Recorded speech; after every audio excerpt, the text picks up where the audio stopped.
ಎಲ್ಲರಿಗೂ and welcome back. ಕಜ್ಜಾಯ ಮಾಡೋದು ಅಂತಂದರೆ ಸುಮಾರು ಕೆಲಸ ಇರುತ್ತೆ. ಅದನ್ನು ನೆನೆ ಹಾಕಬೇಕು, ಬೆಲ್ಲದ ಪಾಕ ಸರಿಯಾಗಿರಬೇಕು, ತುಂಬಾ ಪ್ರಾಸೆಸ್ ಇರುತ್ತೆ. ನಾನು ಆ ರೆಸಿಪಿನ ಕೂಡ ನನ್ನ ಹಳೆ ವಿಡಿಯೋದಲ್ಲಿ ಶೇರ್ ಮಾಡಿದ್ದೀನಿ, ನೀವು ಚೆಕ್ ಮಾಡ್ಬೋದು. ಇದು ಬಂದು ಇನ್ಸ್ಟೆಂಟಾಗಿ ಮಾಡೋದು, 10 ನಿಮಿಷದಲ್ಲಿ ಮಾಡ್ಬೋದು. ಟೇಸ್ಟ್ ಮಾತ್ರ ಅಷ್ಟು ಚೆನ್ನಾಗಿರುತ್ತೆ. ಹೇಗೆ ಮಾಡೋದು ಬನ್ನಿ ನೋಡೋಣ. ಮೊದಲಿಗೆ ನಾನಿಲ್ಲಿ 1 ಕಪ್ಪಷ್ಟು ಗೋಧಿ ಹಿಟ್ಟನ್ನ ತೊಗೊಂಡಿದ್ದೀನಿ. ಇದಕ್ಕೆ 1 ಕಪ್ಪಷ್ಟು ಅಕ್ಕಿ ಹಿಟ್ಟು ಹಾಗೂ 1/4 ಕಪ್ಪಷ್ಟು ರವೆ, ಸಣ್ಣ ರವೆ ತೊಗೊಳ್ಬೇಕು. ಇದನ್ನು ಚೆನ್ನಾಗಿ ಮಿಕ್ಸ್ ಮಾಡ್ಕೊಳ್ಳಿ. ಇನ್ನು ಯಾರೆಲ್ಲ ನನ್ನ ಚಾನಲ್ನ ಸಬ್ಸ್ಕ್ರೈಬ್ ಮಾಡದೆ ನೋಡ್ತಿದ್ರೆ ಸಬ್ಸ್ಕ್ರೈಬ್ ಮಾಡಿ ಹಾಗೂ ಪಕ್ಕದಲ್ಲಿರುವ ಬೆಲ್ ಐಕನ್ನ ಪ್ರೆಸ್ ಮಾಡಿ. ನಂತರ ನಾನು 2 ಕಪ್ಪಷ್ಟು ಬೆಲ್ಲನ ತೊಗೊಂಡಿದ್ದೀನಿ, ಬೆಲ್ಲದ ಪುಡಿ. ಅದಕ್ಕೆ 2.5 ಕಪ್ಪಷ್ಟು ನೀರನ್ನ ಹಾಕ್ಕೊಳ್ಬೇಕಾಗತ್ತೆ. ಇಲ್ಲಿ ಬೆಲ್ಲದ ಪಾಕ ಮಾಡ್ತಾ ಇಲ್ಲ, ನಾವು ಬೆಲ್ಲನ ಚೆನ್ನಾಗಿ ಕುದಿಸಿ ಬೆಲ್ಲದ ಸಿರಪ್ ಮಾತ್ರ ತೆಕ್ಕೊಳ್ತಾ ಇದ್ದೀವಿ.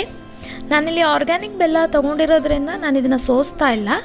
ಬೆಲ್ಲ ಎಲ್ಲ ಕರಗಿ ಈ ಥರ ಕುದಿಯೋಕ್ಕೆ ಸ್ಟಾರ್ಟ್ ಆದಾಗ 1/2 ಕಪ್ಪಷ್ಟು ತೆಂಗಿನ ತುರಿನ ಹಾಕ್ಕೊಳ್ಬೇಕು. ಹಾಗೂ ನಾವು ಏನು ಹಿಟ್ಟು ಮಿಶ್ರಣ ಮಾಡಿಟ್ಕೊಂಡಿದ್ವಿ ಅದನ್ನು ಸೇರಿಸಿ 1/4 ಚಮಚದಷ್ಟು ಉಪ್ಪು ಹಾಕಿ ಚೆನ್ನಾಗಿ ಮಿಕ್ಸ್ ಮಾಡಬೇಕು.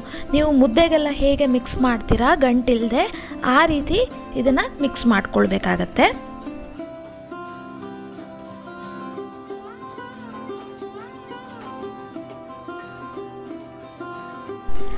ನಂತರ ಇದಕ್ಕೆ 1 ಟೇಬಲ್ ಸ್ಪೂನಷ್ಟು ತುಪ್ಪ ಹಾಗೂ 1/4ರಿಂದ ಅರ್ಧ ಚಮಚದಷ್ಟು ಏಲಕ್ಕಿ ಪೌಡರ್, ಇಷ್ಟನ್ನು ಹಾಕಿ ಒಂದು ಚೂರು ಗಂಟಿಲ್ಲದೆ ಇರೋ ಹಾಗೆ ನೀವು ಮಿಕ್ಸ್ ಮಾಡ್ಕೊಳ್ಬೇಕು. ನೋಡಿ, ಈ ರೀತಿ ಬರಬೇಕು, ಸಾಫ್ಟ್ ಆದ ಹಿಟ್ಟು ರೆಡಿ ಆಗುತ್ತೆ.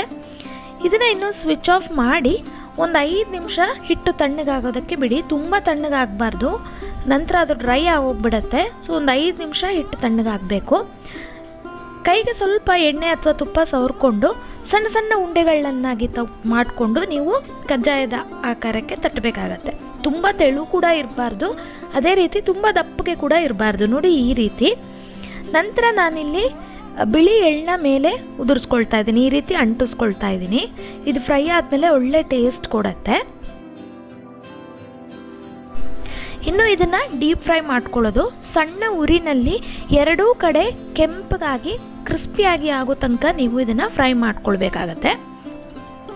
ಚೆನ್ನಾಗಿ ಫ್ರೈ ಆದಮೇಲೆ ನೀವು ಈ ಒಂದು ಬೌಲ್ನ ಸಹಾಯದಲ್ಲಿ ನೀವು ಈ ರೀತಿ ಪ್ರೆಸ್ ಮಾಡಿ ಎಕ್ಸ್ಟ್ರಾ ಎಣ್ಣೆ ಇದ್ದರೆ ಅದನ್ನು ರಿಮೂವ್ ಮಾಡ್ಕೊಳ್ಬೋದು.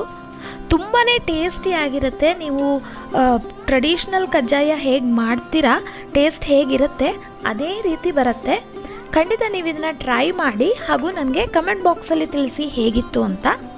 ಮುಂದಿನ ಇಂಟ್ರೆಸ್ಟಿಂಗ್ ರೆಸಿಪಿ ಜೊತೆ ನಾನು ನಿಮಗೆ ನೆಕ್ಸ್ಟ್ ವಿಡಿಯೋದಲ್ಲಿ ಸಿಗ್ತೀನಿ. Stay tune, stay connected and thank you for watching.